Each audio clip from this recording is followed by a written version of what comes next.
Cool. Hi Angie, so I'm just going to quickly go through the self-supported chin-up with you. So you can use this with either like a barbell, a TRX or rings. The one thing that you want to do is make sure that the barbell or the rings or the TRX handles are sort of like sitting around about shoulder height to mid-chest height when from when you stand. Okay, so obviously I've got the bar set up to about my shoulder height here. This is where I would put the bar if I was going to do barbell squats. Usually that height works quite well for a self-support chin-up.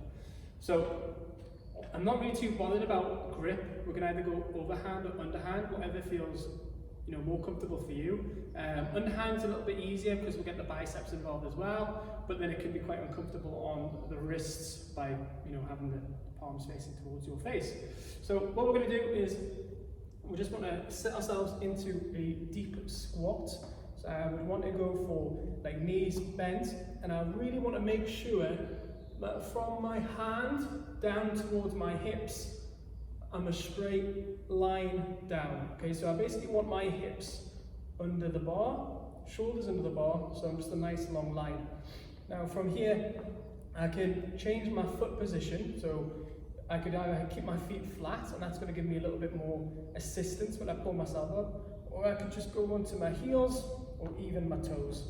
Going on my heels or toes means I'm going to give myself less assistance, and then from there, it's a case of just making sure that we're pulling elbows down into hips and trying to clear that bar. And one thing I want to ensure as I'm pulling up is that my elbows stay under my hands. I don't want to end up having my elbows pointing behind me. Okay, because then that's obviously going to change by the force. When it comes to a chin-up, we are literally looking to load ourselves in a vertical pattern. If I'm pulling my elbows back, then that means I'm sort of loading them a little bit more horizontally. Okay? Now, one of the things that we can do with self-support chin-ups, as well as that if we're finding that full support on the floor comfortable, there's a few things that we can do to progress the movement that are going to help us with building towards that full chin-up. So the most straightforward one is once we've pulled ourselves to the top, we're going to steady ourselves and then just peel our feet off the floor and then get a hold. Feet back down, lower back down under control. Now, once we feel quite comfortable with that, we then could go sort of self-supported chin-up, take the feet off at the top, steady ourselves, and then lower all the way down, keeping the feet off the floor until we're in that deep hang position. And then lastly, we could build this to a 1.5 eccentric, so I'm going to pull myself up to the top, take my feet off, lower halfway down, pull back to the top, and then lower all the way down.